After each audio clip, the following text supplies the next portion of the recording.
ओह, मुझे बहुत भूख लग रही है। मैंने अभी तो लंच किया है, थोड़ी देर नैप ले लेती हूँ। ओह, इतने ज़्यादा मैसेजेस मेरी फ्रेंड के। चलो रीड आउट कर लेती हूँ और इसके बाद देखूँगी। बस एक और गेम खेल लेती हूँ। बस कल तो मैं ये चैप्टर ज़रूर ख़त्म कर लूँगी। कल ज़्यादातर हमारे कैलेंडर में सबसे ज़्यादा मसरूफ़ियत वाला दिन होता है, इसलिए आज की वीडियो में मैं आपको 3 चीज़ें बताऊंगी।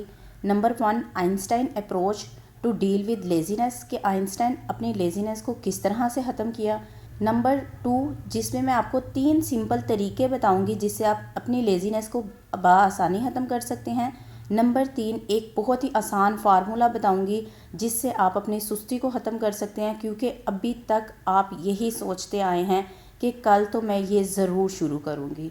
अस्सलाम वालेकुम एवरीवन, मेरा नाम शुमाइज़ा इकबाल है। मैं एक क्लिनिकल साइकोलॉजिस्ट हूँ। ऐसा कभी नहीं होगा कि आप रोज़ाना सुबह उठकर चाय या कॉफ़ी का कप लें और आपकी लेज़ीनेस ख़त्म हो जाए। क्या आप जानते हैं कि आइंस्टाइन कॉलेज में पढ़ते थे तो उनकी टीचर्स ने उनको कॉलेज से डिसमिस कर दिया था, क्योंकि वो बहुत ही ज़्यादा क्लासेस मिस करते थे और बहुत ज़्यादा लेज़ीनेस शो करते थे। और फिर ऐसा हुआ कि 21 ईयर्स में उन्होंने फिजिस्ट बनने का अपना ख्वाब जो था वो बिल्कुल ख़त्म कर दिया। उसकी वजह क्या बनी थी? उन्होंने एक लैब असिस्टेंट के तौर पर जॉब के लिए अप्लाई किया और वहाँ से उनको रिजेक्शन मिली। जब उनको वहाँ से रिजेक्शन मिली तो उनको एक क्लर्क की नौकरी या क्लर्क की जॉब उनको ऑफ़र हुई, जिसके बाद उन्होंने अपना फिजिस्ट बनने का जो ख्वाब था वो एक बार उन्होंने ड्रॉप कर दिया था। उन्होंने कहा नहीं, मैं फिजिस्ट बन नहीं सकता हूँ जब मुझे एक लैब असिस्टेंट की जॉब नहीं मिल सकती। कुछ ही अरसे के बाद ऐसा हुआ कि उनके 4 से 5 एकदम पेपर्स पब्लिश हुए। अब यहाँ आप ये सोच रहे होंगे कि रिजेक्शन के बाद शायद उन्होंने बहुत ज़्यादा मेहनत की होगी, लिए अपना बनाने के लिए उन्होंने दिन रात एक कर दिया होगा, किसी से ताल्लुक़ नहीं रखा होगा। तो यहाँ मैं आपको ये बात बताती चलूँ कि ऐसा कुछ भी नहीं हुआ था। उन्होंने क्या किया, इस जो कुछ ड्यूरेशन जिसके बाद उन्होंने अपने पेपर्स पब्लिश किए, उन्होंने खुद को टाइम दिया, उन्होंने अपने आप को एक्सप्लोर किया, वो किस तरह काम कर सकते हैं। बाज़ औक़ात क्या होता है कि हमें ये चीज़ मालूम नहीं होती है कि हमारा अपना प्रोडक्टिव टाइम कौन सा है, या हम अपने आप को प्रोडक्टिव किस तरह से बना सकते हैं। और इसके साथ साथ हम ये सोच रहे होते हैं कि मैं अगर ख़ुद को टाइम दूंगी, वो उस टाइम में मैं टीवी देख लूँगी, मैं मोबाइल यूज़ कर लूँगी, और हम इसी मोबाइल देखने या टीवी देखने को हम मे टाइम कह रहे होते हैं, जबकि ऐसा भी बिल्कुल नहीं है।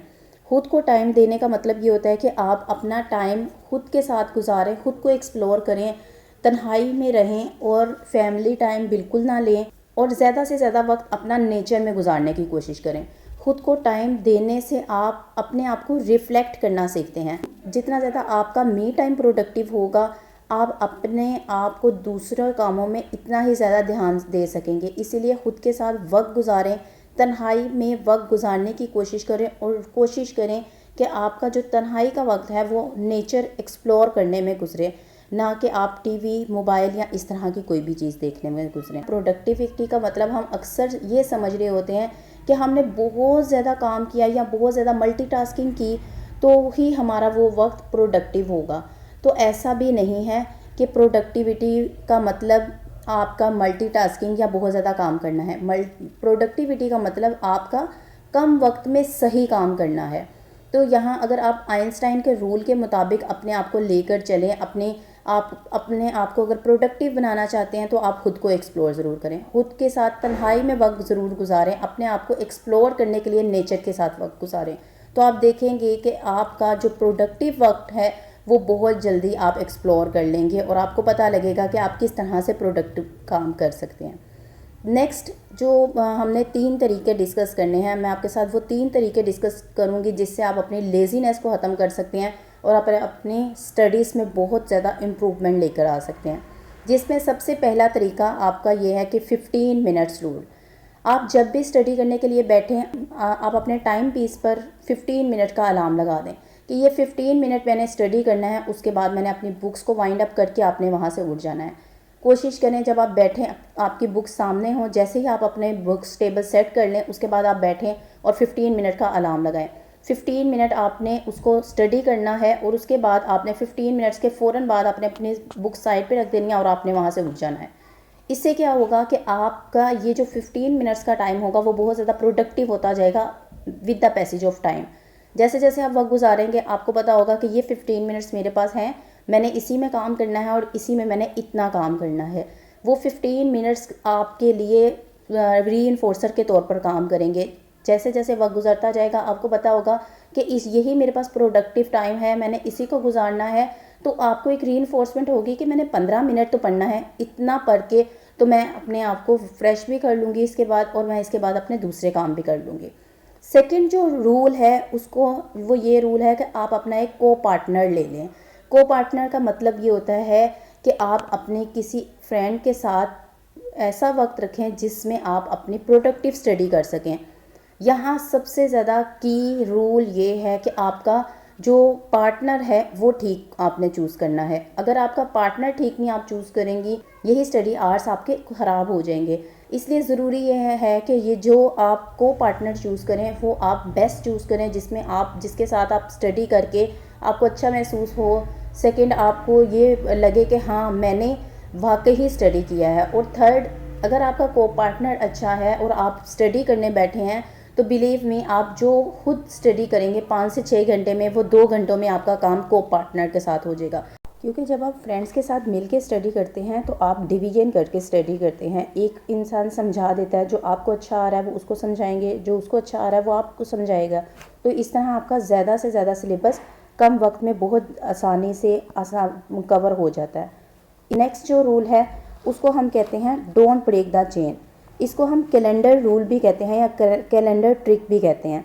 इसका क्या मतलब है कि जब भी आप स्टडी करें तो उसकी आपने चेन ब्रेक नहीं करनी। अगर डेली बेसिस पर आप 15 मिनट स्टडी कर रहे हैं तो उसको आपने डेली बेसिस पर ही रखना है। आपने ये नहीं करना कि आप आज कर रहे हैं कल नहीं कर रहे, परसों कर रहे हैं फिर 4 दिन नहीं कर रहे।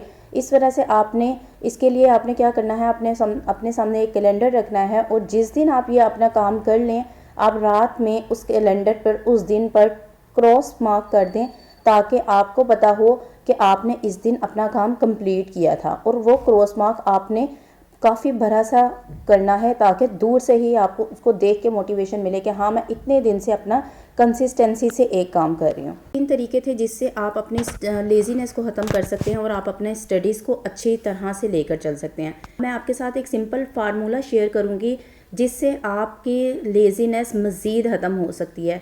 उसको हम ये कहते हैं right food plus right time plus motivation minus distraction is equal to end of laziness. मतलब कि आपकी सही खुराक सही वक्त पर और आपकी मोटिवेशन, और इसमें से अगर आप डिस्ट्रैक्शन को माइनस कर तो ये आपकी लेज़ीनेस को मुकम्मल तौर पर ख़त्म कर देगी। अब हम 1 बाय 1 इसको डिस्कस करते हैं कि राइट फूड या सही खुराक का क्या मतलब है। रिसर्च से ये साबित हुआ है कि जितने भी जंक्स फूड होते हैं वो आप में लेज़ीनेस इंड्यूस कर रहे होते हैं, लेज़ीनेस बढ़ा रहे होते हैं आपकी। जैसे ही आपने कोई जंक फूड लिया उसके बाद आपको नींद आना शुरू हो जाएगी या आपकी थकावट में इजाफा हो जाएगा, वो आपकी जिस्मानी थकावट में इजाफा करते हैं। इस वजह से कोशिश करें कि आप अपनी खुराक में जंक फूड का इस्तेमाल कम से कम करें और अपने जो 5 फूड ग्रुप्स होते हैं जिसमें कार्ब्स, प्रोटीन, डेयरी, वेजीज और फ्रूट्स शामिल होते हैं, इनमें से आप सही डिवीजन के साथ अपनी खुराक का इस्तेमाल करें। सेकंड जो काम आपने सोने से 3 से 4 घंटे पहले अपना डिनर ख़त्म कर लेना है और उसके बाद आपने कोशिश करनी है कि आप अपना किचन को बंद कर दें ताकि आपको पता हो कि ये रास्ता या ये एरिया आपके लिए नहीं है, आपने इसके बाद इस एरिया में नहीं जाना है। और थर्ड जो आप राइट फूड में इस्तेमाल कर सकते हैं वो हाइड्रेशन है। 8 से 10 गिलास आप अपने पानी ज़रूर पिएं और कोशिश करें कि ये पानी आप अपने दिन के अर्ली हिस्से में पिएं, मतलब कि सुबह के वक्त में पिएं, शाम के वक्त में इतना ज़्यादा पानी ना पिएं। ये जो 3 आपको मैंने चीज़ें बताई हैं वो राइट फूड में आती हैं। अगर आप ये अपनी खुराक को ठीक कर लें तो इससे भी काफ़ी हद तक आपकी लेज़ीनेस ख़त्म हो जाती है। सेकंड जो मैंने बताया है राइट फूड में आप अपने राइट टाइम को प्लस करना है। जैसा राइट टाइम का क्या मतलब होता है, इसमें एक रूल आता है जिसको हम गोल्डन रूल बोलते हैं। उसका मतलब है 2:1 रूल। 2:1 रूल का मतलब क्या है कि आपने आधा घंटा स्टडी करना है और 15 मिनट्स ब्रेक लेनी है। एग्ज़ाम्स के डेज़ में क्या होता है कि हमारे ऊपर बहुत ज़्यादा बर्डन होता है, हमने बहुत ज़्यादा स्टडी करना होता है, लेकिन हमें ये पता होता है कि हमारी कंसंट्रेशन लेवल बहुत कम है, हमारा फोकस बहुत कम है। तो उसके लिए आप कोशिश करें आधा घंटा आप स्टडी करें, ताकि आपका अटेंशन स्पैन भी बरकरार रखें। आप जितना ज़्यादा स्टडी कर सकते हैं, आपका ब्रेन भी उस वक्त तक फोकस रहे, और उसके बाद आप 15 मिनट्स की ब्रेक ज़रूर लें। और इसको आपने कंटिन्यूस इस तरह से ही रखना है कि आपने अगर 15 मिनट्स की ब्रेक लिया है तो उसी तरह से अलार्म लगाकर आप जाएं, और 15 मिनट्स के बाद आप वापस आके अपने बैठ जाएं। इससे क्या होगा कि आपका जहन फ्रेश हो जाएगा, आपका अटेंशन स्पैन दोबारा बरकरार होना शुरू हो जाएगा, और आपका फोकस भी बरकरार रहेगा। और हर आधे घंटे के बाद आपको एक रीइंफोर्समेंट में मिलेगी कि मैंने कुछ देर के लिए उठ के अपने दूसरे काम भी कर लिए हैं। सेकेंड जो राइट टाइम में चीज़ आती है उसको हम बोलते हैं गोल्डन आवर्स। हर एक के गोल्डन आवर्स डिफरेंट होते हैं। जैसा कुछ को मॉर्निंग टाइम बहुत सूट कर रहा होता है, कुछ को इवनिंग टाइम बहुत सूट कर रहा होता है, किसको रात का आखिरी पहर बहुत सूट कर रहा होता है। तो आपने अपने गोल्डन आवर्स का ध्यान रखना है कि आपके अपने गोल्डन आवर्स कौन से हैं, आप किस वक्त में बहुत ज़्यादा स्टडी कर सकते हैं। इन गोल्डन आवर्स में जो कि हर एक का मुख्तलिफ होता है, वो ज़्यादातर अपनी स्टडी को जब लेकर चलते हैं वो अपना 5 घंटे का काम 2 घंटे में कर लेते हैं। और ये हर एक का मुख्तलिफ होता है, और हर एक में के पास ये गोल्डन आवर्स ज़रूर मौजूद होते हैं। इस वजह से अपने गोल्डन आवर्स को आइडेंटिफाई करें और उन गोल्डन आवर्स को ज़्यादा से ज़्यादा यूटिलाइज़ करने की कोशिश करें। थर्ड जो चीज़ होती है वो ये है कि रीबूट योर ब्रेन। अपने जहन को फ्रेश ज़रूर रखें। कोशिश करें कि आप अपने जो टाइम है उसमें कुछ एक्सरसाइज करें, योगा टाइम करें या कार्डियो कर लें। मतलब एक्सरसाइज को अपने डेली बेसिस के रूटीन में ज़रूर लेकर आएँ। इससे आपका जहन बहुत ज़्यादा फ्रेश रहता है। बेशक आप सुबह के वक्त, रात के वक्त आधे घंटे की वॉक ही क्यों ना कर रहे हो, नेचर के साथ टाइम जितना गुजारेंगे उससे आपका ब्रेन उतना ज़्यादा फ्रेश रहेगा, और आपकी लेज़ीनेस ख़त्म होगी, और आपके स्टडी आवर्स उतने ज़्यादा अच्छे हो जाएंगे। नेक्स्ट जो चीज़ आती है जिसमें जो इसमें हमने फार्मूले में प्लस करना है उसको हम कहते हैं मोटिवेशन। मोटिवेशन मतलब ये है, इसका यहाँ मैं एक कोटेशन कोट करना चाहूँगी, वो ये कि sleep with vision, wake up with a mission and work with out intermission. मतलब कि आपने जब भी सोना है, इस आपने एक रूल रखना है, आपने अपने पास एक डायरी रखनी है जिसमें आपने कोशिश करनी है कि आप जब सोने से पहले अपनी डायरी पर अपने नेक्स्ट डे के सारे काम लिख लें। अपने नेक्स्ट डे के सारे काम लिखने से क्या होगा कि आप एक विजन के साथ सोएंगे कि हाँ मैंने सुबह उठना है और मैंने ये काम करने हैं। और आपने जितने ज़्यादा काम किए होंगे तो आप जब उठेंगे तो आपका एक मिशन होगा कि मैंने ये काम तो कंप्लीट पहले ही करने हैं। और आप कोशिश करें कि जितना भी वर्क करें उसको जो है विदाउट ब्रेक अपना काम ख़त्म करने की कोशिश करें। तो ये आपको रोज़ाना मोटिवेट करेगा। जब भी आप अपनी नाइट टाइम रूटीन रख लेंगे कि अपना डेली का वर्क आपने जो भी करना है वो आप अपने रात को लिखेंगे, तो आपको पता होगा ये इससे आपकी टेंशन बहुत कम हो जाएगी। जब एक स्केड्यूल आपके सामने होगा कि हाँ मैंने ये काम करने हैं और मेरा इजीली इसको सुबह उठते ही कर लूँगी। तो और इसके बाद हम जो सबसे इम्पोर्टेंट चीज़ हमारे फार्मूले में है वो है आपने अपनी डिस्ट्रैक्शंस को माइनस करना है। सबसे ज़्यादा इम्पोर्टेंट चीज़ है कि आप जितना ज़्यादा अपनी डिस्ट्रैक्शन को डील करना सीख जाएंगे ना, तो ये आपकी कामयाबी की आपके हाथ में एक कुंजी होगी आपकी, कि आप उतना जल्दी कामयाब हो जाएंगे। अपने डिस्ट्रैक्शंस को जितना ज़्यादा कम कर सकते हैं करें। अपने मोबाइल फ़ोन को कम से कम यूज़ करें अपनी स्टडी आवर्स के दौरान। अपनी जिस तरह हम बैठते हैं हमें टेबल साफ़ करना याद आ जाता है, या हमारे इर्द गिर्द में नॉइस होती हैं, या कोशिश करें आप इस तरह के स्टडी आवर्स चूज़ करें जिसमें आपकी कम से कम डिस्ट्रैक्शन हो। तो जितनी भी मैंने आपके साथ रूल्स बताए हैं, आपको फार्मूला बताया है, उम्मीद है आज की वीडियो आपको अच्छी लगी होगी। वीडियो पर अमल करके मुझे ये ज़रूर बताएं कि आपको फार्मूला कैसा लगा, और आपको ये जो 3 वेज़ मैंने बताए हैं इसमें सबसे बेस्ट वे आपको सूटेबल कौन सा है। इसके साथ ही मुझे इजाज़त दें।